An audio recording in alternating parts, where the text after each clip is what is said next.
Hey folks, so today we're having an epic spoon day with Jane Mickelborough. Yeah. And in this video we're going to start looking at folding spoons.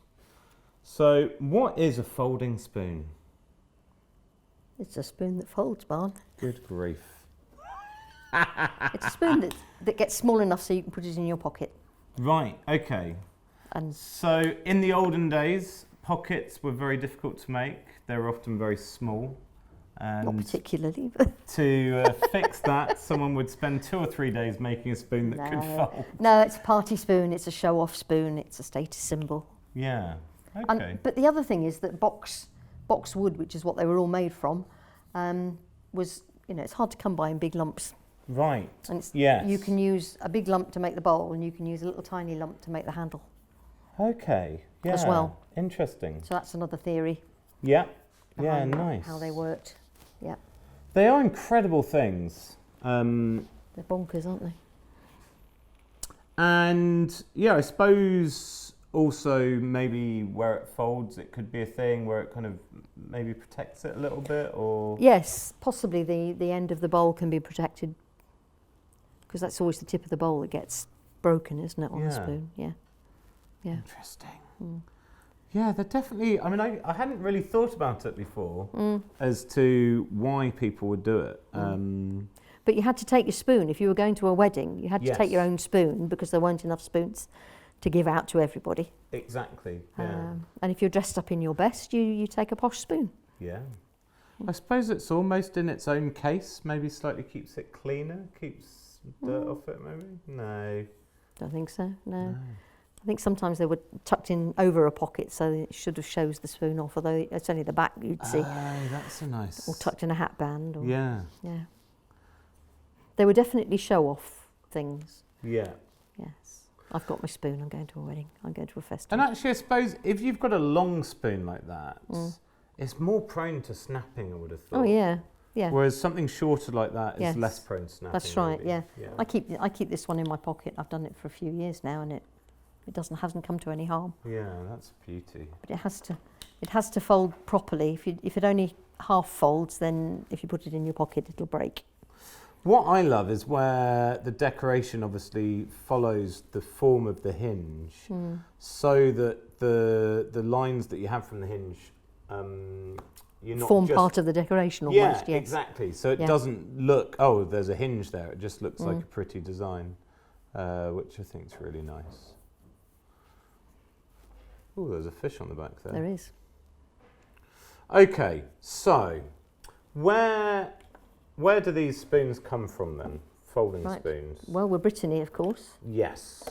And the ones like this come from the southwest. This is around the Van area. So how big is Brittany? We haven't even asked. Brittany's about the size of Belgium. Right. It's quite big. And how's that compared to Wales? Well, we live in the centre of Brittany, and we're 2 hours drive from Rennes, which is to the east of us, and we're an hour and a half's drive from the west. So it's about 4 hours across. And about 3 hours top to bottom. Yeah. 2.5 hours top to bottom. Yeah. It's quite big. Okay. And so folding spoons are found throughout? No. No. That folding spoons are only found in actually what used to be the Breton speaking area of Brittany. Right. Okay. So it was quite a Basse Bretagne as opposed to Haute Bretagne. Lower Brittany as opposed to Higher Brittany. Right. Amazing. Yeah. So Higher Brittany, they don't speak Breton. No, they speak Gallo, which is a variation of French. Right. And Breton is the one that's more like Welsh. Yes. Yeah. Yes. Okay, so these come from southern Brittany. Southern and western Brittany, yes. Southern and western. These come from southern, more to the southeast, and these type of spoons come very much from the west. Yeah, because the southeast don't have the... They don't have the colour on them. wax inlay. Normally, no. Yeah. No. Okay, and then are there any other differences between those regions? Basically, the shape of the hinges.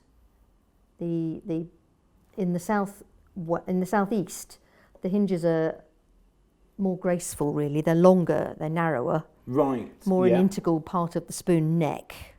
Yeah. A little more sophisticated, I think. Yeah. The spoons that come. There's some more pictures of them here. Look. Yeah. You can see they're long and thin. Whereas the ones from further west are much broader. Quite often they're double.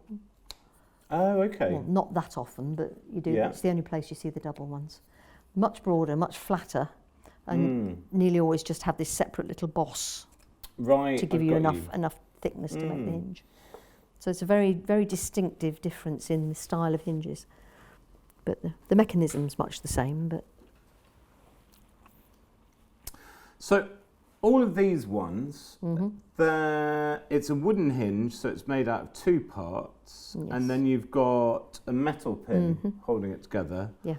And then the hinge, would you say that it doesn't lock, but it just... It's got a slope that stops the hinge from opening right out. Yes, so Yes, it's got a stop. Yeah, that's right, yeah. Yeah, so it's a hinge that's got a stop, so it stays in position.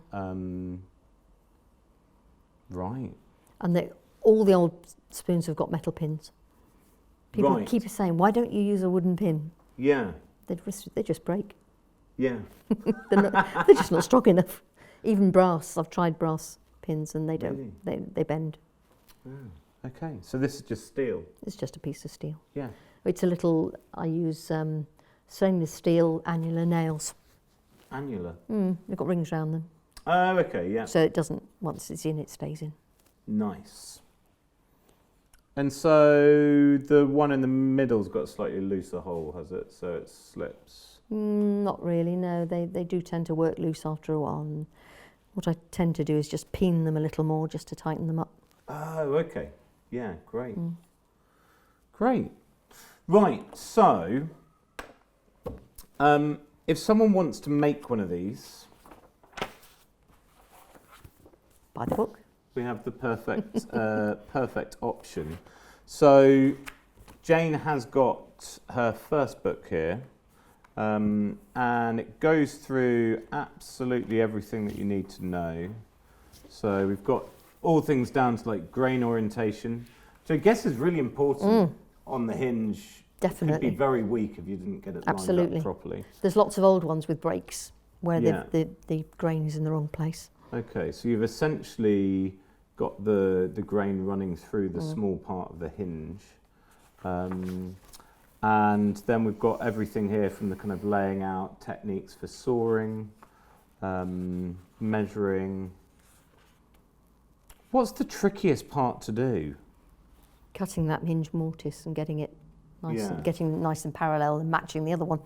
Right. So you tend to do the mortise first, Yeah. and then match the. Once I've made the hinge, then I carve the spoon. Yeah. But great. you have to make the hinge first. And this is obviously just going to be very traditional kind of joinery, so you're using saws and chisels, yeah.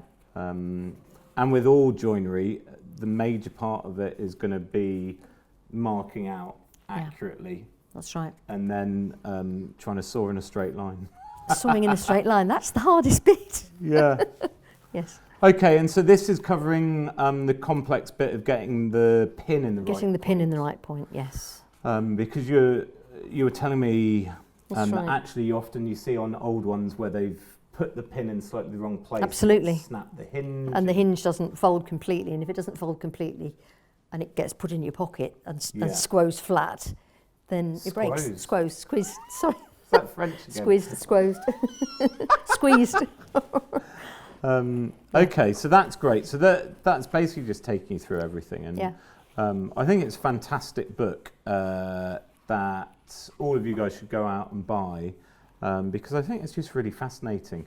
Even if you're not going to go through the effort of making one of these spoons, I think it'd be a nice thing to buy. And it's important to support the work of people like Jane so that they can keep on doing all this useful research for us. So, yeah. Okay. So, and you've actually bought some bits with you, haven't you? So we can have a little look. This is one of the things that I really love about the book, is it's got some pictures of the older spoons and showing you where things can go wrong. Where it's broken.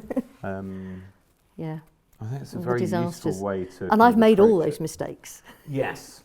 Well, it's the only way to learn, Yeah, really, unless you've got absolutely. someone to sit you down, well, like this book does, and say, don't make this mistake or that mistake. That's right, yeah. Yeah, nice. Cool. Bit of geometry.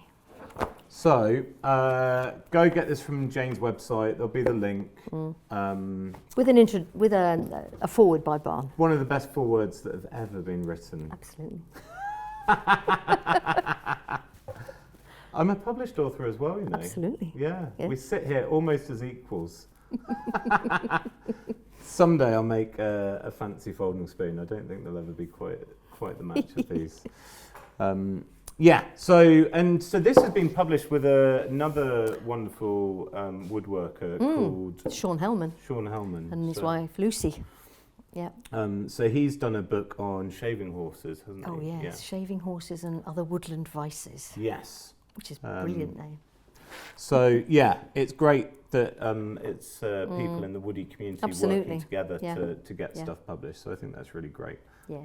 So go and get it. It's just on Jane's website. So click and buy, nice and easy, and then you've got something that you can flick through at your leisure.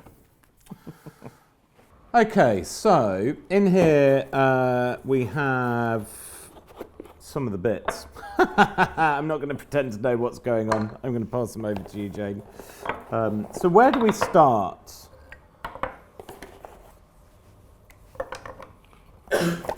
These are the different stages, right? That's it.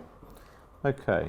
We start with a piece for the bowl, with a big fat block on the end, because then you can hold it in a vise. Okay. When you're sawing the hinge. So you basically put a centre line on. Oh, I always work from the centre. Yeah.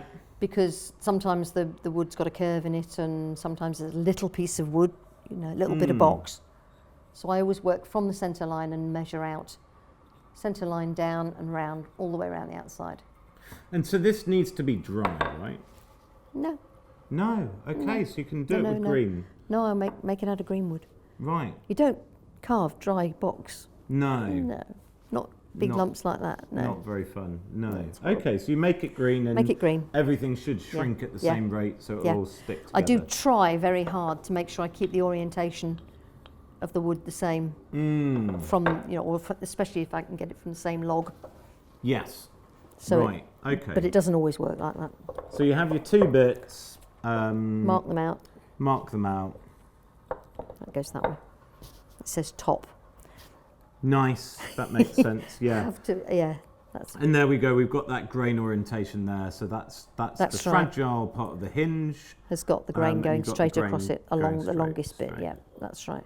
Great. And then we've got centre lines on there so that you can mark out your hinge. So then that's our next step. You cut the mortise and the tenon. And so obviously for our stop, that you've obviously sawn at an angle. Yeah. And then you've chiselled it out at that angle. You have to work out where this line's going to be. Mark it top and bottom. Does it matter how angled that is? Not really, no. No. It just has to have some angle. It has to have an angle both sides of the hinge. Yeah. There's one each side. Yeah. No, that's the wrong way around again, we did. There we go. Dear. I'm still just a beginner. No, that's why I always tell people to write top on the thing, because the tendency is always to do it the other way around. Yeah. Yes. Okay. So you have a slope that way and a slope that way. Yeah, great. And then obviously this needs to have a corresponding slope on the front there. Yep. So you spend ages and ages faffing around trying to get those. And then this will have another slope to match that. That's right, yeah. Yeah, so it all just locks into place when it comes down. That's right. So you get to that stage. Right, so that... So there's not a lot of difference between these two. It's just that actually fits. So we've actually put those angles... But it can take an hour to get from there to there. Yes. Because half a millimetre makes a huge difference. Yeah, totally. Yeah. Yeah. Okay, and then what were you saying? What were you saying about, like, if it's a little bit wonky, that can cause problems when you're folding it? Oh, that's when you're drilling the hinge pin. Right. Okay. Yeah. So that's the location of the pin point. The important thing is these 2 points here. This point here where the curve hits. Yeah. There, and this point here. Mhm. And the centre of the hinge pin has to be exactly halfway between those two, so that when it folds, that point there touches that point there. There, and this point here. So when the hinge folds, that point, those 2 points touch each other. Right. And ideally, the tips of the handle and the tip of the bowl touch each other at the same time. Yes. Okay. Doesn't always work that way. But that's what you're aiming for. Right. And yeah. That one actually goes inside the bowl, you see, so it's slightly different design. Yeah. But again, those 2 points and those that happened at the same time. So it's Great. quite a fiddle to get that to work. So that is obviously kind of making your compass points. That's right. To find the centre between those 2 points. Then you drill, you mark Then it on where both to sides, drill. yes. Drill through both all at the same time? I do, yes. Yeah. Yes. And then I you've drill got from one your- side and then I turn it around and drill back the other way. I drill in from one side Mhm. and then I turn it around and I drill in from the other side. Yeah. So that if it doesn't quite meet perfectly, it doesn't show. Yeah, genius. Yeah, because everyone knows how tricky it is to try and drill straight. Yes. So any Yeah. wonkiness is hidden in the middle. When I was making these in a hurry, I didn't drill straight, and that hinge is at an angle, Right. which is not bad in this softwood, which is just, for demonstration, but in box that would crack the hinge. That would crack the spoon. Spoons. Okay, and so then you've banged in your stainless annular Nail. nail, and But you see, the spoon isn't finished then. This is the actual line of the spoon. Can you see? oh, okay, There. yeah, So this hinge is too wide at the moment. yeah, So yeah. you don't put the nail in finally. You just bung it in just to finish carving, to get all of this off, because you put the hinge in when it's like this, Mhm. and then you carve this boss down until those two match. Right. Until that matches there and this is touching there. And then when you carve the spoon, you don't take any more off these points, Okay, nice. because you've established that works, and the rest of it you carve up to it. Yeah, brilliant. And so, But this hinge is going to have to come out again, yeah, because you really, really can't thin this out when that metal's there, because it wrecks your knife. yeah. poor Every knives. time. Yeah. Every time.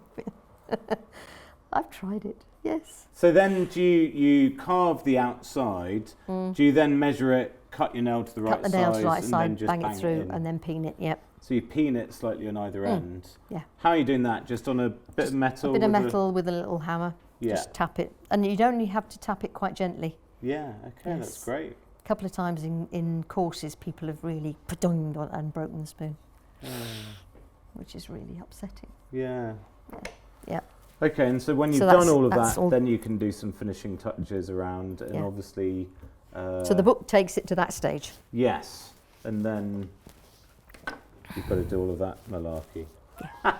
And you've already invested quite a lot of time in making. Yeah. Yeah. Yeah. Yes. It's great though. Absolutely fantastic. Okay, so let's just have a little recap then. Because this is very helpful having this actually. So you have your blocks with your centre lines on. Mm-hmm. When you're top marked, top. Yeah, top. Getting the grain orientation right. And then having it nice and fat so you can then put it in your vise to be sawing these down. And then I guess this is, what's that, like 5 mil? About 5 mil, thick? yeah. Yeah. So that's that set. And I suppose that angle's pretty easy to do just when you're doing it straight That's off, right, so you can yeah. do that one. But then these other angles for it to stop as it pivots round, you then need to set. It's So a bit that's- like cutting somebody's hair. You cut a bit off this side, and then you cut a bit off this side, and you run out of hinge if you're not careful. And I guess, It also matters where the hinge is positioned in this plane. yes. Makes a tremendous difference to how it fits. Yes.